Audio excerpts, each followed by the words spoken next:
జై శ్రీరామ్.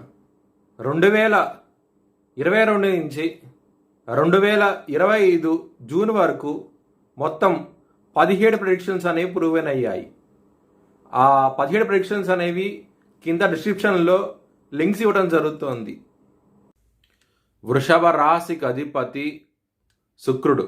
వృషభ రాశిలో మృగశిర 1, 2 పాదాలు, కృత్తిక 2, 3, 4 పాదాలు, రోహిణి 4 పాదాలు ఉంటాయి. ఈ నక్షత్రం వాళ్ళందరికీ నేను చెప్పే వార ఫలితాలు వర్తిస్తాయి. ఈ వారంలో కుటుంబాధిపతి అయిన బుధుడు కర్కాటక రాశికి వెళ్ళబోతున్నారు. కర్కాటక రాశికి అధిపతి చంద్రుడు.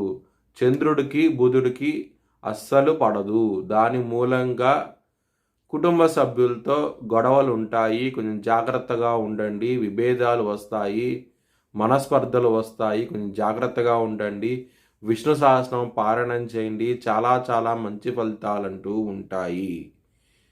చంద్రుడు కూడా 25వ తారీఖున ఆరుద్ర నక్షత్రంలోకి వెళ్ళబోతున్నారు. సూర్యుడు ఉన్నారు 2వ స్థానంలో. గురువు అస్తంగతం అయి ఉన్నాడు 2వ స్థానంలో. దాని మూలంగా మనీ పరంగా కూడా కొంచెం ఇబ్బందులు ఉంటాయి. కొంచెం జాగ్రత్తగా ఉండండి. సప్తమాధిపతి అయిన కుజుడు సింహరాశిలో ఉన్నారు. కేతుతో కలిసి ఉన్నారు. మరియు రాహు దృష్టి కుజుడి మీద కేతు మీద పడుతోంది. లైఫ్ పార్ట్నర్తో గొడవలు ఉంటాయి. కొంచెం జాగ్రత్తగా ఉండండి. బిజినెస్ పరంగా పెట్టుబడిని తగ్గించి పెట్టుకోండి. ఇబ్బందులు ఉన్నాయి ఈ వారంలో.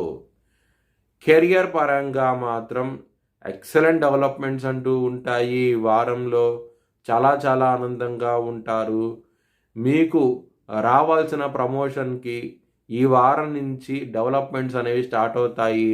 చాలా చాలా ఆనందంగా ఉంటారు. 12వ స్థానంలో శుక్రుడు ఉన్నారు. ఆడవాళ్ళతో శత్రుత్వం ఉంటుంది. కొంచెం జాగ్రత్తగా ఉండండి. అవమానాలంటూ చూస్తారు. కొంచెం జాగ్రత్త అంటూ ఎక్కువ తీసుకోండి. కోర్టు కేసు విషయాల్లో మాత్రం విజయం సాధిస్తారు. చాలా చాలా ఆనందంగా ఉంటారు. ఎవరైనా సరే విదేశాలు వెళ్ళాలనుకుంటే కనుక ఈ సమయం అనేది అంత అనుకూలంగా లేదు మీకు. కొంచెం జాగ్రత్తగా ఉండండి. మీ భవిష్యత్ వివరాల కోసమై హెచ్ఎల్ఎన్ జ్యోతిష్యాలయాన్ని సంప్రదించండి.